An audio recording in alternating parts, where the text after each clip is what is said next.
Welcome to part two of Pro Love on Abortion. I'm Bill. I want to welcome back the rest of the panel. Gail, Lindsay, Hello. Mark.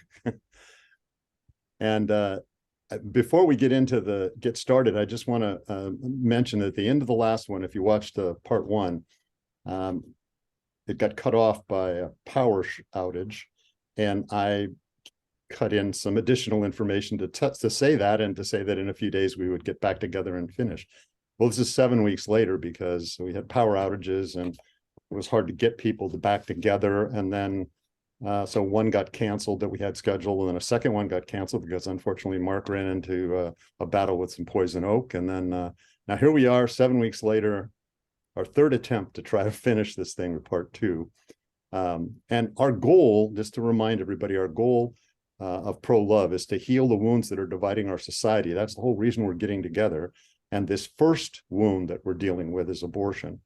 So that's the one we're trying to work on now. And the first part that we had 7 weeks ago, we discussed pro-choice and pro-life and their talking points. And today, what our goal is to now move on to develop a statement for pro-love that we think represents what we believe God, as close as we can get to God's statement on abortion, the issue of abortion, and how we should be treating all the elements that are involved in that in that wound. And so the first, we have two priorities we're going to deal with. The first priority is we're going to talk about the situation involving the pregnant woman, and then we will move to the baby as a second priority. So the first priority is the pregnant woman, and I'm going to open it up. And so who wants to say some things we should be putting in our statement, or some ideas?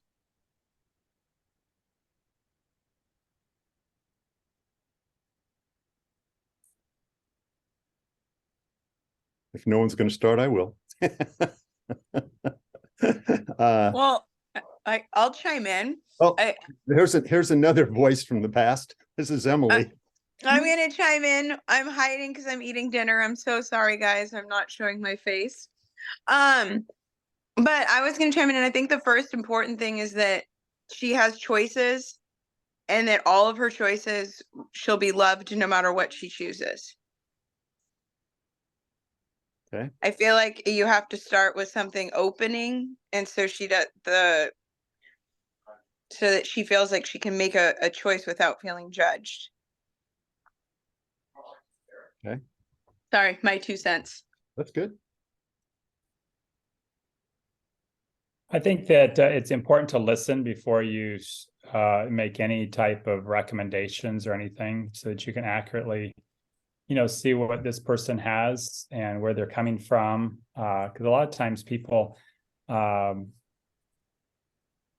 an unplanned pregnancy, or even in a planned pregnancy that someone wants to terminate, there's a lot of factors going on that they aren't going to tell you right away, and they might not tell a certain healthcare provider, let's say a male or a female. They might confide in a friend. So there's a lot of factors, rather than just saying, oh, well, this is the problem, here's the solution. I think it's best to listen to the person so that you can have a little bit more effective ideas of how to work with that person.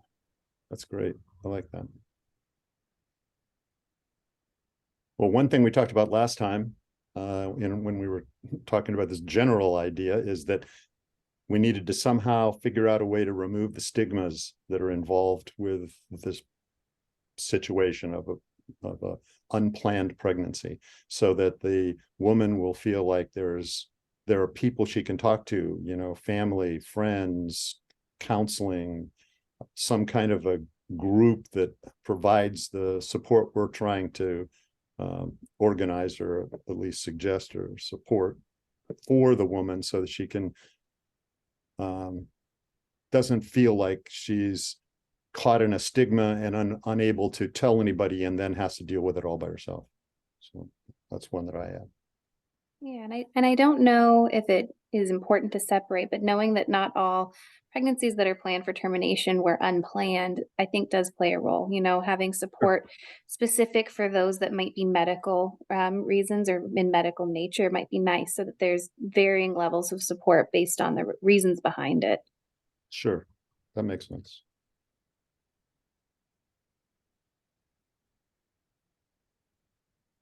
What else?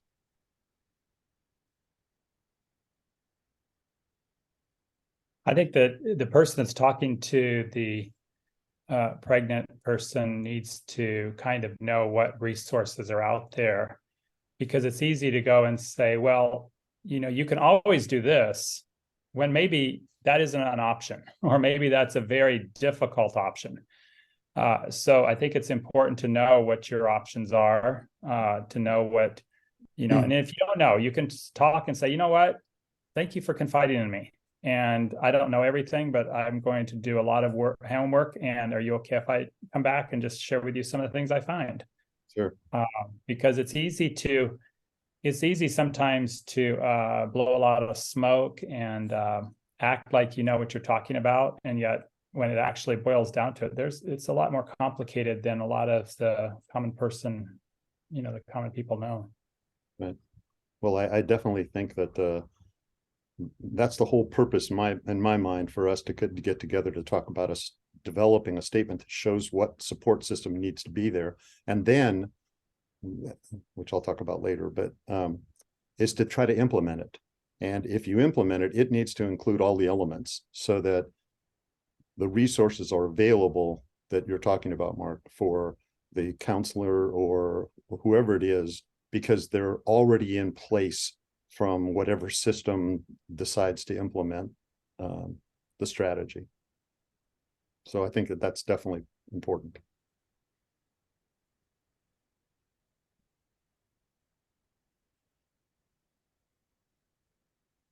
And I also liked when we were talking about, Emily brought up the choices. Last time, Mark, you made a statement that was real, and to me was real important, and I hadn't really thought about it that clearly, but God in the garden did give us choices, and he didn't put a fence around the tree, and he didn't, you know, do all the other things he could have done to prevent us from grabbing the apple from the tree or the fruit from the tree. So I think that's a really important thing to understand, because we as humans, we want to put fences around everything and limit people's choices. And I think that's the reason we're sitting here with this discussion tonight, because the two choices that are out there right now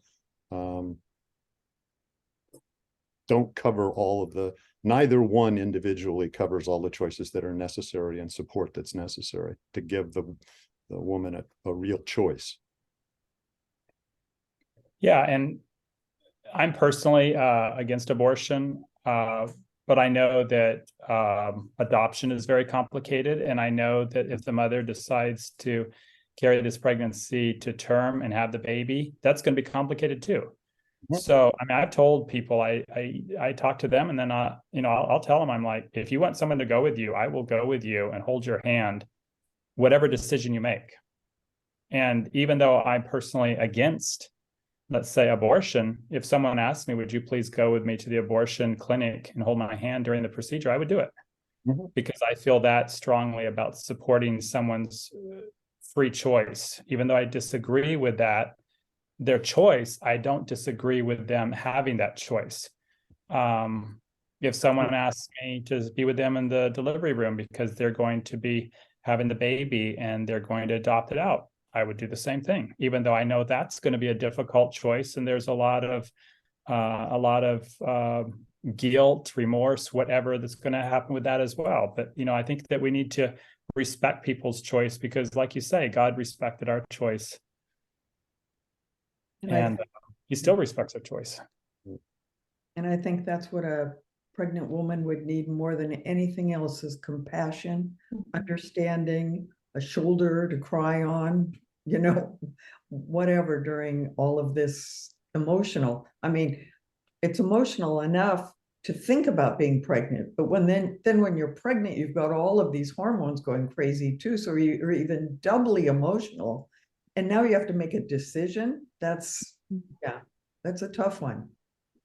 Right. And I also think that having to make that decision when you're afraid that whoever you go to talk to is going to have a position already that they're going to try to, drive you towards, rather than just helping you get what you need to be able to make the decision that's right for you. So anything else on that issue? Or what I wanted to do next, once we think we have kind of this kind of a description, is talk about, okay, what does that really mean? If there was a real support system in place, what are all the pieces to the puzzle that have to be in place to make the choice a viable choice? So like you were saying, Mark, that you can't just blow smoke, you have to have a viable choice. So what are those things that need to be in place? Meaning Well- like the process, or? Well, I mean, as an example, if you say, well, abortion isn't the only choice, what's the other choices? And so if you start to say the other choices are, you can have the baby and raise, well, how are you going to raise the baby on your own? There has to be some financial support if you need it. There has to be some physical support if you need it. There has to be a place for you to live. There might be transportation needs, diapers, and who's going to deliver all that stuff, or where's it coming from? And all of those things that seem like they're, you don't think about them until you actually have to do it. You have to change the baby's diaper. There has to be a diaper, right? Where is it? I think one important piece would almost be, step one, is there anyone in your life, an aunt, uncle, and mom or dad, who would support you on the journey to keep the baby? So, sort of analyzing some internal circle for that support. And then if there is not, then sort of having a look at, if yes, this way, if no, okay, then look at the alternative options and how do we get there? Yeah. And what I'm saying is, when I originally started thinking about this concept, I'm thinking about everything they would need. So if there was I did not think about family and friends. So I'm glad you brought that up. So I think that is the first place to start, and then offering them whatever resources they need to be the support that they want to be, if they choose to be. But it has to come from somewhere. So either churches have to get together and have the money available. Most churches, if somebody has a financial need and they're in dire straits and they go to the church, there's somebody that's in the church that is going to help them in most cases. But it would be much better if it was a group that was already organized and in place, that had the resources already in place, so that, when the person comes, when the homeless person comes to the church and says, I have no place to sleep, and then, somebody at the church, a deacon or whoever, has to get some money together and go take them someplace to check them into. Instead of having that kind of a process, one where that's all arranged already. So when this pregnant woman comes, there is a place she could go. And I know there are individual, unfortunately, one of the problems, Gail and I were involved in the nonprofits back in the 90s, and it's very disjointed. So there are a lot of great people doing great things in these nonprofits, but they're limited on what they'll actually be able to do. They'll offer housing, or they'll offer transportation, or they'll offer food, or, all of them are doing different kinds of things. Yeah. And for different clients, that's what they term as different clients. So I'm saying it would be nice to have a thing in place, just like we talked about last time, where, there's churches in Florida and Washington, D.C. that eliminated the foster care and the adoption process because they got together and provided the resources unto people.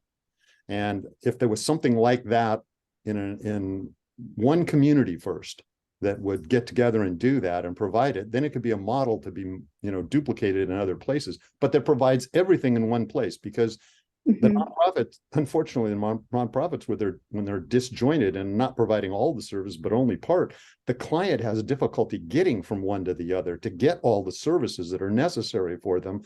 It becomes a real chore, and they already are having enough problems in their lives. They don't need that an additional one.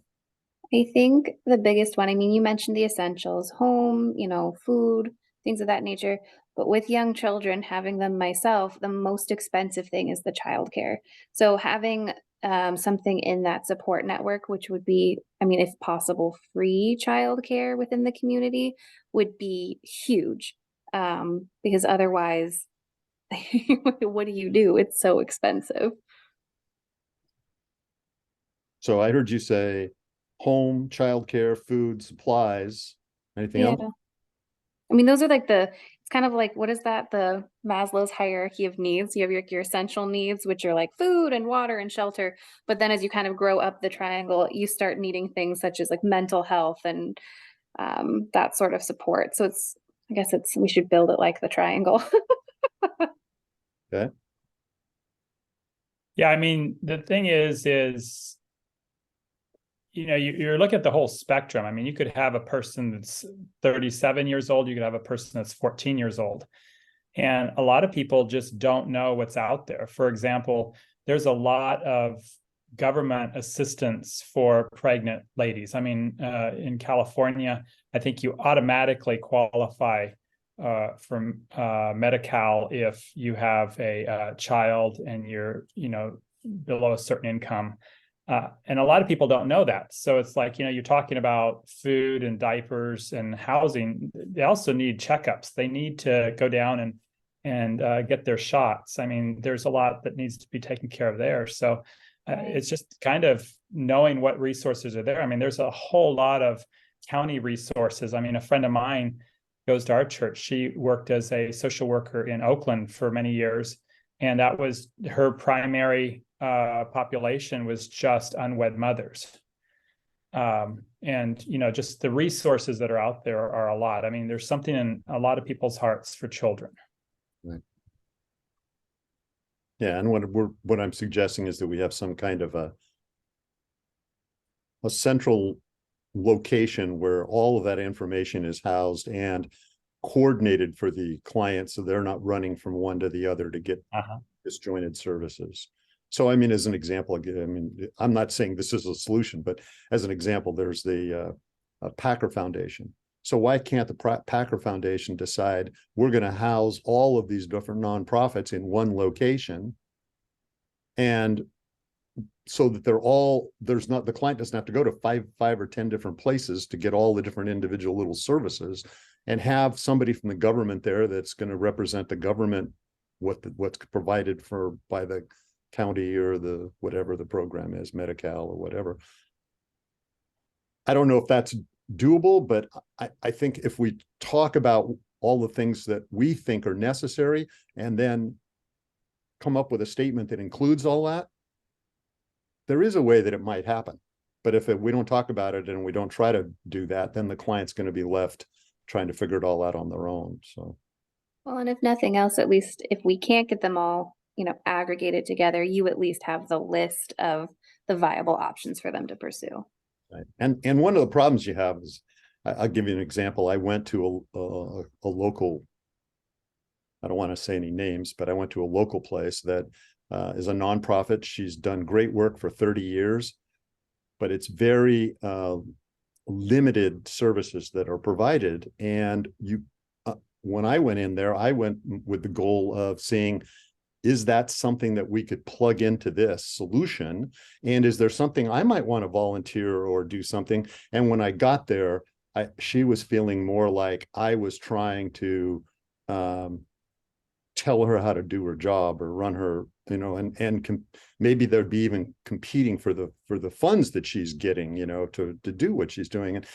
And I don't blame her, because I saw that firsthand when we were in the nonprofits in the 90s. So we need to reduce that stress for those people. They're already doing so much for these people that they're trying to help. They don't need all these other stresses on their back. So that's why I think something like Packer Foundation or whatever, different areas. We have here the Monterey Peninsula Foundation, so there are different foundations like that, and they might be able to step in and help solve this problem, because they might already have some things in place that can maybe help make this happen for us.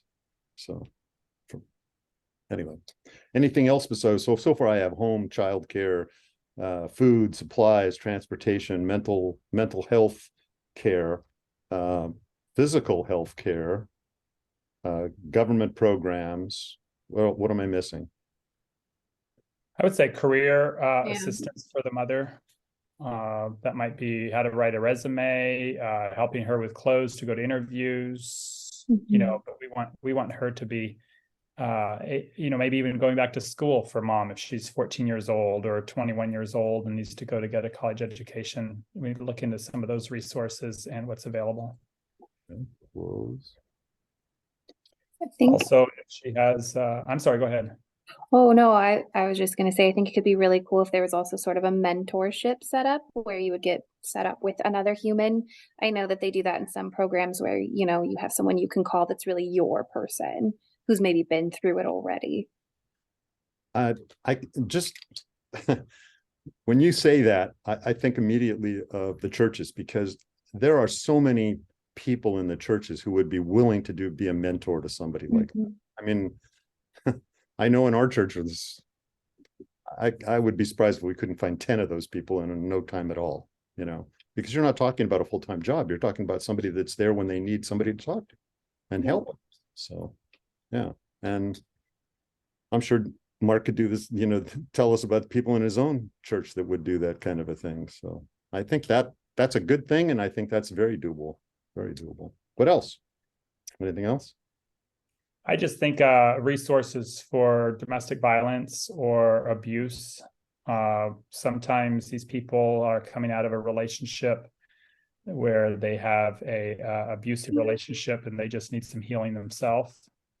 And then the other thing is substance abuse resources, because sometimes these are connected with some substance abuse.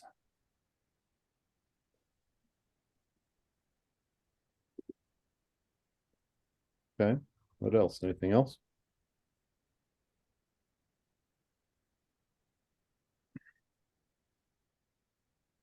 Remember, this is now a draft, right? We're not coming up with a final product. We're coming up with a draft of a solution, a statement that provides a solution that's an alternative to the two choices that are out there right now. Well, I kind of see 5 choices, and maybe there's more. But the first choice is the mother would, and we're talking about, you know, what to do with this pregnancy. The first one is that the mother would take it to full term and have the baby and raise the baby herself. If she's married, obviously do that with her husband. The other option is it's like, okay, consider letting if you don't want to do this at all, consider letting your husband and his family do it. Because there's some guys that really want to have a baby and be a father, and it's important to remember that is also the, you know, 50% of the genetic material for that baby came from daddy. Another option I see is to check, like Lindsay says, check with relatives. I know there's one girl I was working with that her parents were adamant she had to get an abortion. She had to get an abortion. And then there's other parents I've heard that they really want a grandbaby and they're like, hey, give it to us. We'll raise it. We'll give it a loving home. You know, and so it's kind of like, I think these are things that need to be explored with the mom, so that she can kind of know. It's kind of like, hey, you know, here are some options. Maybe like Lindsay said, an aunt or an uncle or something like that. And then the other 2 options that we usually hear of is adoption or abortion. So I think that there are other options we just need to talk about and see. I mean, we might find out that, nope, there's not even an option there. There's no way that's going to happen. Or we might find that it might just kind of open up like, oh, I hadn't thought about that type of stuff. Well, I definitely think that you hit it on it when the two of you, when you talked about the family and relatives. I was thinking about one of the people we helped in our nonprofit, and she was in an abusive relationship. Her daughter was in jail, and her daughter's daughter, her granddaughter, was living with her in this abusive relationship. And so you can get really complicated. These situations can get pretty complicated. Yeah. I think those 5 that you mentioned are, I like all 5. Is there any others besides those 5 that anybody can think of?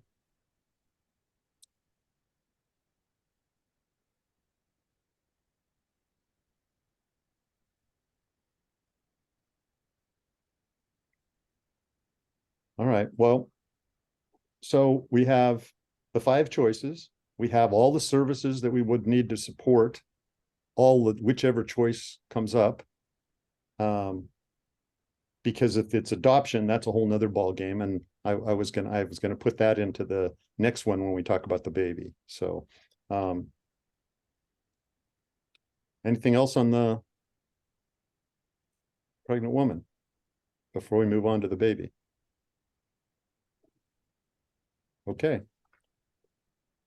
Who wants to say something about what we need to do for the baby? All the things we need to do.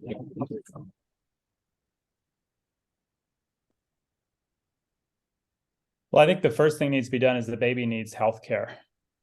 Even if the mother plans to terminate the pregnancy, and if she does terminate the pregnancy, she still needs to go and start health care. She needs someone to advise her about smoking, about drug abuse, about alcohol, about the risk of fetal alcohol syndrome, these types of things. Because if it's like, well, I don't know if I'm going to keep the baby or not, or I'm going to have an abortion, but I'm going to wait for a She while. might have the baby, you're saying. She hasn't decided yet. Right, she hasn't decided yet. And even Yeah, if she's leaning toward an abortion, it still is, you need to kind of know what these options are. Because that way down the road, if she changes her mind and decides to take the pregnancy to, full gestation, we're giving, and again, we're just talking about the baby here. We want to give that baby every benefit of the doubt, so to speak. And a lot of the NICU flights I go on are related to people that have a lot of drug abuse during pregnancy. And it's just so sad to see this perfectly healthy looking newborn that, might be 2 hours old, 6 hours old. And yet inside their body, from the tests and stuff, we already see that they're just like really suffering a lot from the abuse that the mother did while they were pregnant. So that's what I would say is first thing that we need to do is just say, hey, let's get you checked out. Okay. One of the things that I have on my list is when I was describing those 2 churches, the church groups in Florida and Washington, D.C., what they did is they took money out of the adoption process. So that was one of the things we talked about as being a potential real big problem for the adoption process. But if you've got churches that are organizing to line up people that are interested, avoiding all of the other government kind of intervention, you could have a process that takes the money, sucks the money out of it entirely, so that if a woman decides she'll have the baby, but she doesn't want to raise the baby, there'll be somebody that will a loving family that will step in and raise the baby. So there's without money involved. They don't have to pay, these families don't have to pay to get the baby. But there would still be like vetting done in place to make sure that the family is a viable option and all of those sorts of steps. Okay. Well, yes, I think you definitely have to have that, but I think that, but I think you would definitely have that if you were. I think you would get at least as good a vetting, if not better, than the current system that's out there right now where the government's involved. Well, and maybe I'm crazy, but I feel like that's how it used to be. I know that my grandparents did not pay for my father or my uncle, and they just the doctor knew they were looking for a family or wanted a family. And when it wasn't viable for them to have them that cell, he just called them one day and was like, I have a baby for you. And so I feel like it'd be sort of similar, like people in that same situation who aren't able to and really want to and are really, really amazing people. I've been thinking a lot about this since some of the things you said, Lindsay, about your dad last time. And I think that it's, if I could have a perfect world, a perfect environment, it would be one where if the woman didn't feel she could raise the baby and wanted to have it adopted, it would be an adoption that would be, she would still, if she wanted to, be involved in the child's life. And if she decided she wanted to have the baby back, then the adoptive parents would then become like grandparents, but they would still be in the child's life. So they wouldn't walk away. I don't think that would be the normal thing. I think that would be the exception. But that's the only way I think you can end up giving the baby the feeling that it's loved by all parties from the very beginning, without having any of the distortions that occur when they don't find out about their, they don't even find out they're adopted till they're 12 or 17 or whatever. And then now they have to deal with it. We know somebody that's had to deal with it at an older age than that. And it's just, now, if the woman doesn't want to have anything to do with the baby, then that's fine. That's fine. That's an option, but it should be there, discussed in advance, and if it's possible, have it be open so that we know when our kids were in school, there was a family, and they all loved the kids, so it's like it didn't matter where they were.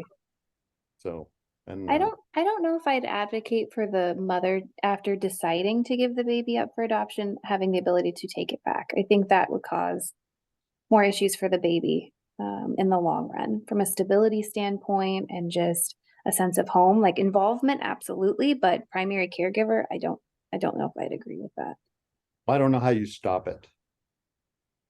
I mean, unless you're going to go to legal stuff. The thing when I'm thinking about it, I'm thinking about it from the point of view that we're talking about a Christ-like environment. So I'm going to be thinking positively about it, that the family that wants to adopt the baby really wants to raise the baby, but they're going to have the mother involved in the process the whole time. Now, if the mother gets to the position where the mother is now stable and has the resources necessary to raise the baby, I don't see why she shouldn't take the baby back.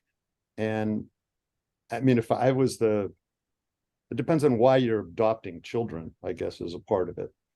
I guess I would be worried about, what was the situation? Why was she unstable? Will she become unstable again? Are we putting the kid back into an environment where it's not the best? Because I don't know that I generally agree sometimes that a person's biological parents are the best care providers for them.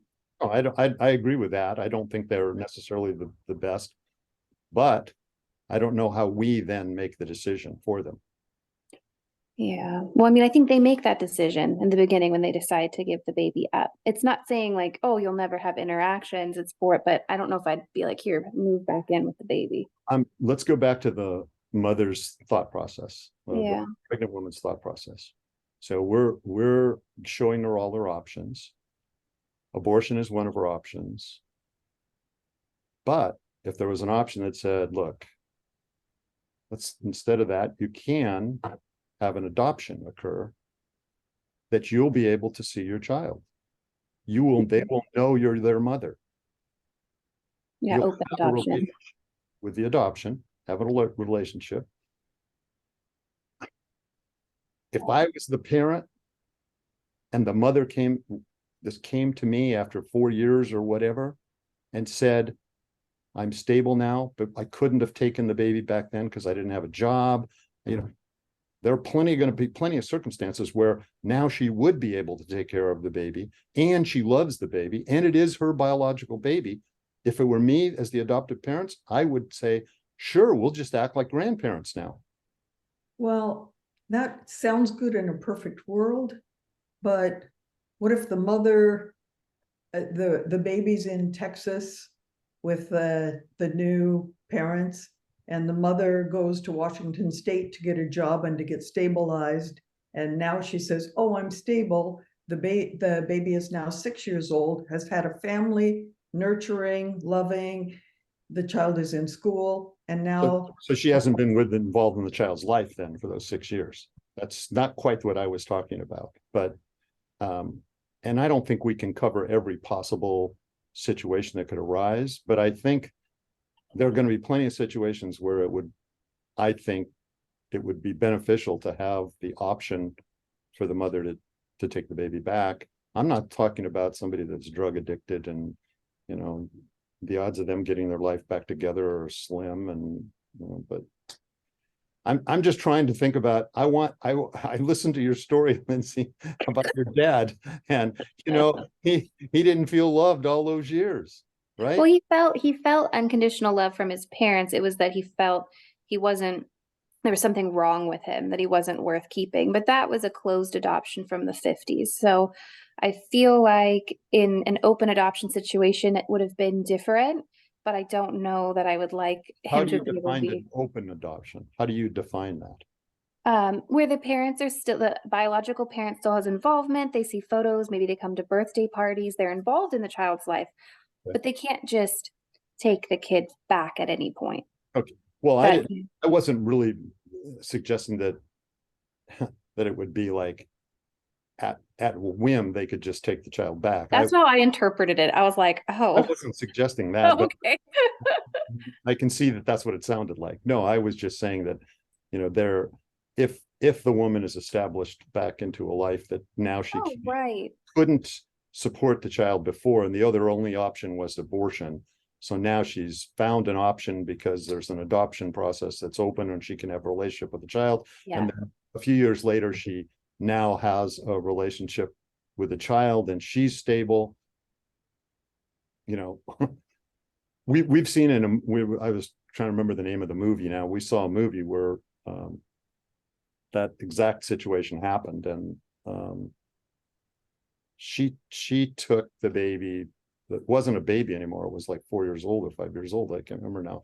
I don't know if you remember it, Gail. Do you remember?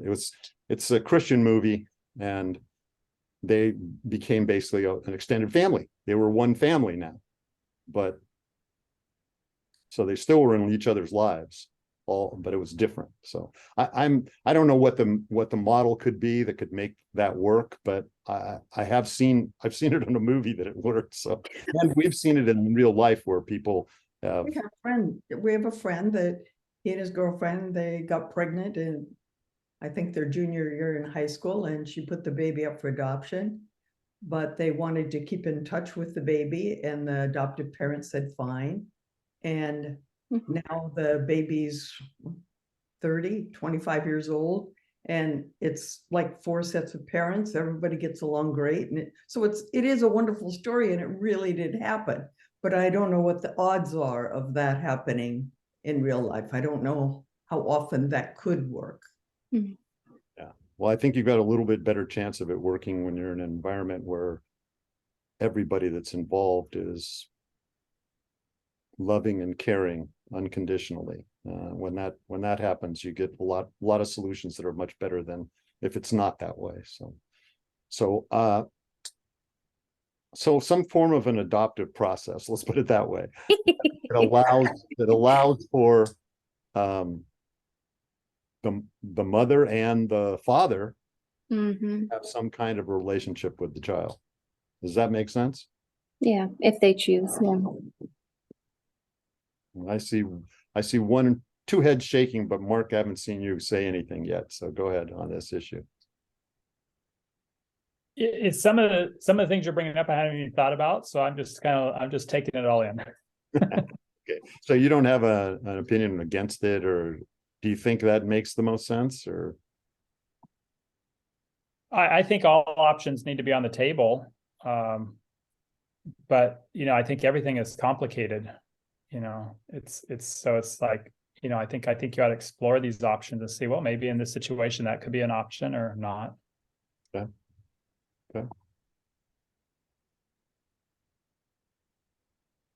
So what about, are there any other of these kinds of things that we need to talk about before we get into those, the list of all the things that are necessary? I guess those are the same things that we talked about. Yeah, we already talked about the moms needing all of that support. The baby should also have like a little adoptive co-baby where they can like share their journey experiences. I don't know. I feel like it would be really healing because there's some sense of like when you have a connection because you have a shared background and how far that goes. So having 2 babies who both were adopted, maybe you compare them where both had open adoptions, both had closed adoptions, so they can sort of share their feelings as they sort of develop and grow. I love that idea. What do we call that? two babies that are somehow they're mentors for each other or what? Peers. It's like a peer counseling almost. Adopt here. Up here, yeah. It's kind of cute, but my sister, she adopted a little girl from China. Hmm. And part of the process to adopt over in China is you have to go over there and that you have to stay there for like 2 weeks and stay in a nice hotel and pay for it. So I think it's all a money thing, for the Chinese government. But there was like, I think 8 people that were adopting babies at the same time. And even though these babies are not related, Oh, they've all kept in touch. And every year they have my sister will say, oh yeah, we're going to go out with Samantha's sisters. It's like, they're not real sisters, but they were all adopted from China and they all came to like Caucasian I families. love that. They'll go and my sister lives in Nashville. So they'll go to, let's say, Mexico, or they'll all go to Santa Barbara and all the girls get together. And now, her daughter's in college and stuff. And they still, some of her best friends are her sisters. It's so cute. That is such a great idea. Seriously, it is really a good idea. I really like that. Imagine like adoptive baby barbecues wherever all the adoptive parents go and you have like a big potluck. It'd be so cute. Okay, I love it. Yeah, so basically what we're doing is we're suggesting that a community is going to baby. Because sometimes I feel like it's very easy to feel isolated in this world. So I think making sure there's a sort of established connection should you need it is important. I like it. What else about the support for that baby? Now, I guess we're really dealing with just adoptive situations, because we already talked about when we talked about the mother, we already talked about the support we were going to give there. Mhm. So is there anything else that we can think of for the adopted baby? I think I So- have a minor issue. Say- A minor thing. Whenever I hear parents or people talking to somebody who's adopted a child and the child is there and they go, oh, you're so lucky they adopted you. Yeah. And I think that's such a horrible statement to make, because I mean, the child already feels like their mother didn't want them, but now they're lucky that somebody wanted them. At least somebody wanted them. Yeah. Oh yeah. Yeah. My No, You know, as opposed to when you're talking to them, say to the new parents, say, you're so lucky to have that child. What a precious gift you were given, as opposed to the child being the lucky one. The parents should be said to be the lucky one, so that the child doesn't have the stigma that, oh boy, I'm really lucky that somebody wanted me, kind of, I don't know. It's just, it's almost like the people who are adopting the baby and in the baby's lives need to have some sort of a counseling to learn how to like not speak. I don't know. My dad said he remembered my nanny when he was being particularly naughty. His grandmother told him, she didn't have to keep you. She didn't have to take you. And he was like, that just like scarred his brain of like, that's oh my God, she's right. Like, and I was like, that's terrible, Dad. Like, that's awful. yeah. Oh man. What haven't we covered on the adoption side?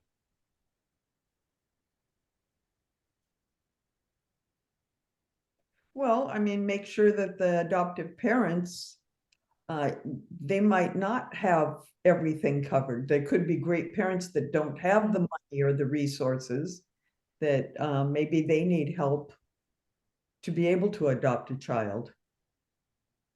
Yeah. And then of course I'm the mental health advocate. So I was gonna say mental health counseling. We That's all need basically that. the same support. It would be, It if is. needed, the same support we talked about for the woman. Yeah, okay. Yeah, but I like that it's being considered, because like I think I've mentioned in the last one, I just feel like it's something that gets overlooked. We focus on the mom, but we're not focusing on the baby and what that baby needs when it's here. Yeah, so we'll just duplicate all those same things if they're needed. Yep. The support is there if they're needed. It's the system, the support system should be available in either situation. You know, whether she keeps the baby or lets it be adopted. Mhm. Same support system. Well, it's pretty much if the baby's going to be adopted, or we could say if the baby's going to live, wherever that baby goes, that baby needs the same care. Yeah. But also there needs to be resources whoever takes the baby. So if the baby's adopted, if the baby goes to grandparents, if the baby goes to aunts and uncles, you know, we need to, you know, it's not like, oh, grandparents are taking the babies, everything's just fine now. Yeah. Because grandparents are, you know, they might be really old and in wheelchairs practically. So it's kind of like, you know, there Wait a still needs minute to here. be. I'm taking that personally. I'm laughing because we went to Disneyland and I hurt my back, so I was in a wheelchair. Oh, so you got to the front of the line all the time. No, he I couldn't barely, even go. I couldn't even He get on. didn't the even go ride. in the My park. back was so bad. Every Oh, time there no. was a bump, I had this electric shot stabbing in my back. So no, Oh, no, I'm I'm laughing sorry. because you just described Yeah. We couldn't even use the benefit of him in the wheelies. yeah, they couldn't even use it. But yeah, I think that wherever the baby goes, there needs to be a lot of resources, including like, you know, Lindsay says, you know, for mental health, for food, for healthcare, all that stuff needs to be available. Yeah, I think it's the same list.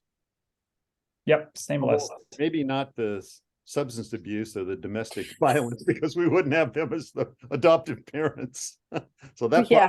leave out, but Well, though, but I mean, just to argue the other side, I mean, you know, let's say mother gives the baby to her parents and mother still is using drugs. You know, Mm. there needs to be you some just guidelines described the one there. you just described the person I told you about earlier. Now that I think about it, she was in an abusive household though. Oh, yeah. She Yeah. was. She was. So she could have been on drugs if it's in another woman might be, even though it's the grandmother, she might have a drug problem. You're right. It could be any of those things that we mentioned. It's just, Yeah. that's the thing that's so interesting about this whole subject is because which I think, Mark, you kept making that point in the part one, in that they're all complicated. There are possibilities of so many different complicated situations. So yeah, we can use the same list, I think, both ways. Anything else that we should be adding to this?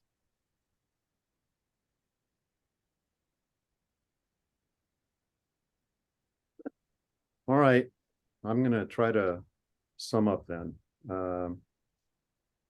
So thank you, all of you, for being frank and being willing to talk about all these what ifs and the complications that could occur, and more importantly, having the love for the baby and the pregnant woman, because that's where this all starts. If that's not in place, none of this other stuff is going to work. So thank you for that.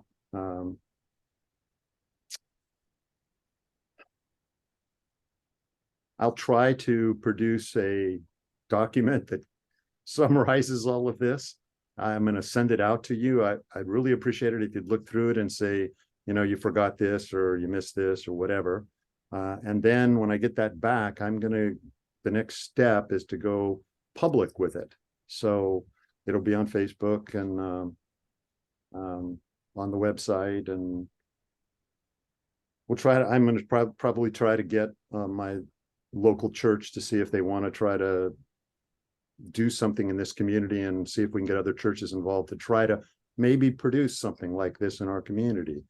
For those that are watching, that are seeing this some point in the future, we're going to have all of this on www.reasoningwithgod.com. And so if you've got a discussion point you'd like to add to what we've talked about today, please get on there and let us know. If you want to help implement one of these programs or solutions in your community, let us know, and we'll see if we've got enough done at that time that we can help make that happen.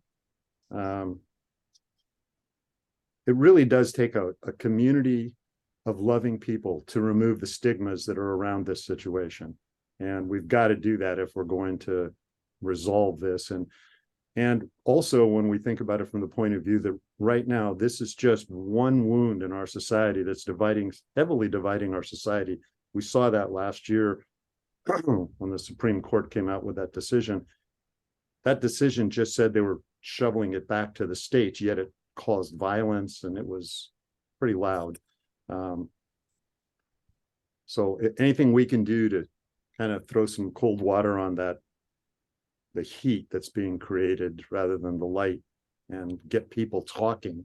If we can get both sides to say, okay, I'm willing to lay down my point. Now that I've heard this, I can see that maybe there is a solution that's not pro-life or pro-choice, but somewhere in this different pro-love statement that we can maybe modify a little to make it work perfectly. So my hope is that we will stop fighting with each other and we'll get together and try to come up with solutions to make this go away. So this problem, and go away means that it's just not something that's dividing us, that it's one where we're gathering together instead as a community to put our resources where they need to be to solve this problem. And again, thank you for your participation, and you come up with any other good ideas in the meantime before I've even sent this out. Send them to me and I'll thank you. Have a great night, everybody. All right, thank you, Bill. All right, take care.